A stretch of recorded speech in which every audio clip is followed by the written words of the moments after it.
तुमचं नाव काय पूर्ण सांगा मला. आमचं नाव शंकर नामदेव डोळे. तुमचं नाव काय? जगन दत्तू लोडे.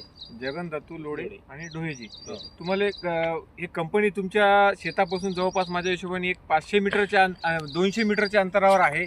जे काही तुमचं नुकसान होत आहे, तुम्हाला आतापर्यंत नुकसान भेटलं का नाही भेटलं? आता 4 वर्ष कंपनी पूर्ण- होऊन पूर्ण- गेली, 1 रुपया देत नाही. आणि आपण जर हे केल्यास हा. ते उडवा उडवीचे उत्तर देत. उत्तर देते तुम्हाला हा. नाही.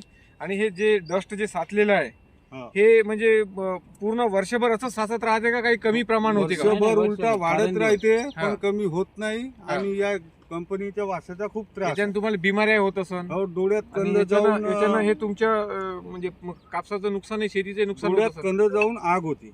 आणि डोळ्याची. कृषी अधिकारी असो कोणी आले नाही, पाहिले नाही, काहीच नाही का? नाही नाही कोणी नाही का? कोणी. एकदा आले होते. कृषी हा. अधिकाऱ्याचं म्हणणं हा. पडलं होतं. उपोषण म्हणजे सुद्धा केलंय कंप्लेंट ना. केल्यानुसार हो. तुमच्या मालावर मग दस्त तुम्ही बसू तक्रार द्या तक्रार म्हणे. का नाही केली आतापर्यंत? मग तक्रार केली. हा. तक्रार केली, उपोषण मांडलं होतं. पण तरी पण कोणी काही दखल दखल अंदाज. काही झाली नाही. ठीक आहे, ओके.